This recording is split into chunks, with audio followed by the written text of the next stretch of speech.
Oke, selamat datang teman-teman semua di podcast Arahkan Lagi. Oke, sekarang masuk di bulan suci Ramadan. Semoga puasa teman-teman yang lagi menjalankan semoga lancar sampai benar-benar selesai puasa Ramadan. Buat yang nggak menjalankan, ya tetap semangat ya teman-teman ya. Pokoknya menjalani hari-hari seperti biasa. Kita adanya bulan Ramadan ini jadi lebih semangat lagi buat konten, buat memberikan value, manfaat, edukasi, informasi sebanyak mungkin ke sosial media kita. Oke, untuk podcast kali ini saya akan membahas yaitu tentang gimana sih workflow ataupun alur dari sosial media planning. Jadi, kalau kita mau jadi content creator terutama di sosial media, maka kita harus merencanakan workflow ataupun alurnya seperti apa, persiapan apa saja yang harus kita lakukan supaya kita jadi lebih tertata. Jadi kita lebih terukur dalam membuat konten, mempublikasikan konten, mengevaluasi konten sampai menginovasi konten itu sendiri. Kurang lebih ada sekitar 5 alur yang harus teman-teman pahami. Ini versi yang saya lakukan selama ini. Dan ternyata yang saya lakukan selama ini itu ada di materi-materi sosial media marketing juga, konten marketing juga, digital marketing juga. Ternyata materi ini ada diakui oleh seluruh dunia. Oke, langsung masuk ke plan yang pertama. Alur yang pertama yang harus kita persiapkan yaitu kita harus menentukan siapa target market kita, target audience dari konten sosial media kita.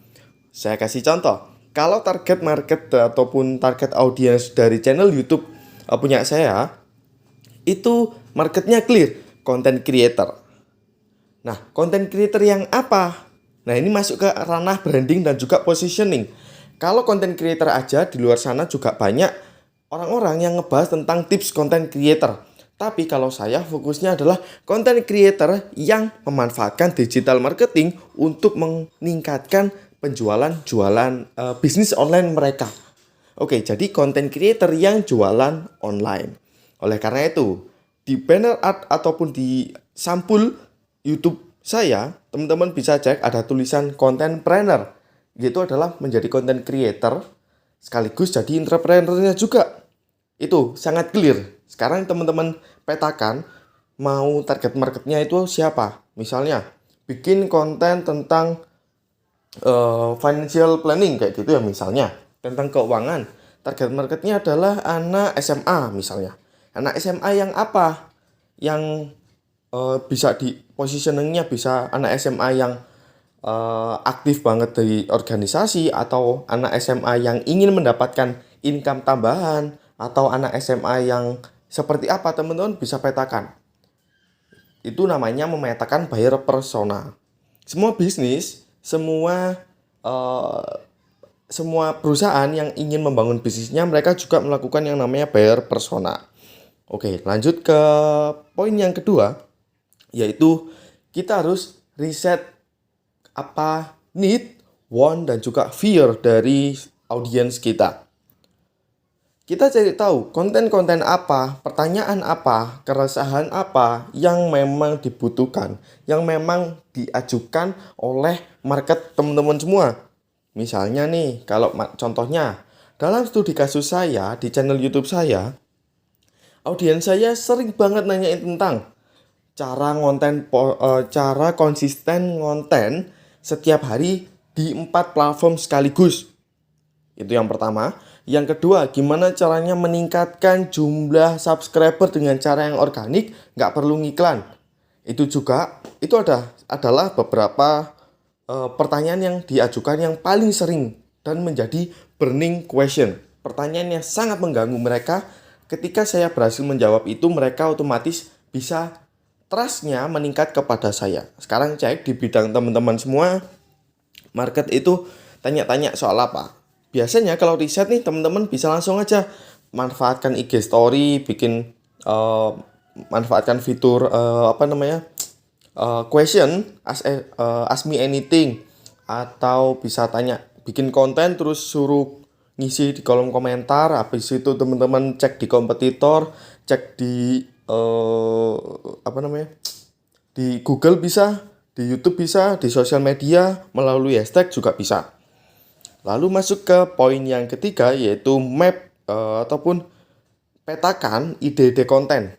Jadi teman-teman ngelis nih, setelah tahu pertanyaan yang dibahas ini, keresahan yang dialami market ini, teman-teman mulai nih di list. Oke, misalnya tentang studi kasusnya saya adalah market ini pingin gimana caranya meningkatkan jumlah followers, subscriber dengan cara yang organik dan itu powerful. Oke, saya mulai membuat ide kontennya. Yang pertama, optimasi bio Instagram contohnya. Terus yang kedua ide kontennya, gimana caranya optimasi judul konten dengan kata kunci. Lalu gimana caranya pemilihan hashtag yang relevan, yang tepat dan itu bisa mendatangkan traffic baru.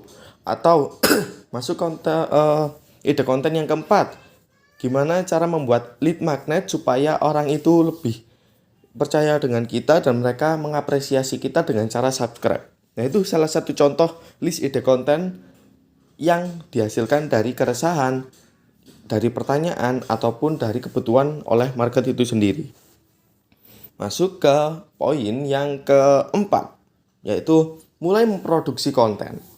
Untuk memproduksi konten, teman-teman juga mesti tahu kapasitas diri kita, sumber dayanya seperti apa, kita suka passionnya yang mana. Karena di luar sana banyak banget menentukan nih, teman-teman mau suka ngomong nih, misalnya bisa tuh bikin podcast, bikin video, atau kalau suka desain dengan gambar-gambar bisa gunakan Instagram. Kalau misalnya teman-teman bisa semua, ya alhamdulillah bisa dimanfaatkan semuanya. Tinggal disesuaikan teman-teman mau bikin konten itu jenis konten yang apa, formatnya apa, platformnya di mana. Oke? Setelah memproduksi konten semua, kalau saya kasih tips ya buat teman-teman semua. Biasanya kalau saya bikin konten itu, kalau misalnya di weekend 1 hari full itu saya nggak bisa bikin konten buat seminggu ke depan, saya ambil waktu minimal 1 jam per hari untuk take konten semua. Jadi misalnya misalnya rata-rata konten saya itu 5 menit, 8 menit. Ya anggap aja 5-10 menit. Kalau misalnya 1 jam saya sisihkan, saya bisa dapat sekitar 3-4 konten. Tinggal sesuaikan aja. Kan lumayan ya buat teman-teman semua ya. Habis itu kalau diedit ya diedit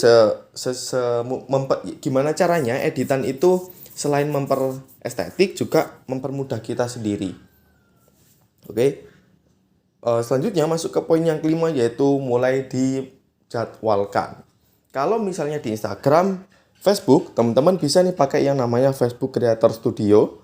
Lalu kalau di YouTube, bisa pakai YouTube Creator Studio. Kalau di TikTok, sekarang ini bisanya masih melalui PC, melalui laptop. Jadi melalui web ya. Kalau mau jadwalin konten TikTok, sebenarnya semua sudah bisa. Ataupun teman-teman bisa menggunakan tools pihak ketiga untuk menjadwalkan konten-konten di sosial media teman-teman semua. Biasanya, umumnya kalau saya ingin konsisten konten dan ingin segera dibaca algoritma dan bisa berpotensi FYP, rame, dan lain sebagainya, minimal saya menyiapkan konten sekitar paling sedikit 7 hari. Jadi buat 7 hari ke depan itu sudah ada konsisten postingnya jam segini, tentang pembahasannya ya seputar bidang itu, sehingga sistem akan membaca, akan mulai ngenalin konten saya ini bergerak di bidang apa, oh postingnya jam segini, oh ternyata banyak yang suka, dan lain sebagainya. Kalau semakin banyak stok konten semakin bagus. Oke?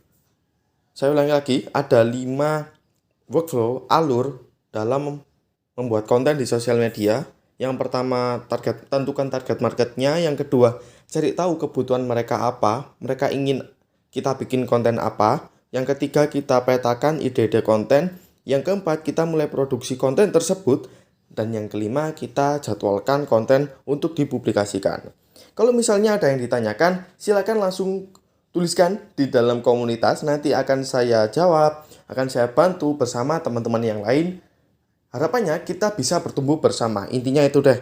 Oke, semoga bermanfaat. Sampai jumpa di podcast Arahkan selanjutnya.